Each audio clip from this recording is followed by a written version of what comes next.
Hi guys, in this video I'll show you how to fix Fortnite connection loss problem inside your PC. Now first of all, go to the search section inside your PC and just write cmd or command prompt and you will see basically the command prompt.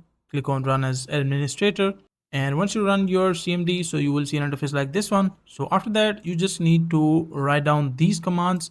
The first one is ipconfig/flush dns. Just copy this or you can just write it manually inside the this one command prompt and press enter, and successfully flush the DNS resolver cache. After that, just paste the second one, which is net sh winsock reset. Select it and paste here, or you can just manually write it. Press enter and successfully reset winsock catalog as well. Now this has cleared all the cache related to your network error inside the PC or laptop, or you can say your Fortnite. So once you have entered these commands, make sure to restart your PC or laptop. Click on this one and just click on restart. And once you restart your laptop or PC, after that your issue will be fixed and you can just play Fortnite smoothly. So that is a simple and easy process of how you can fix that.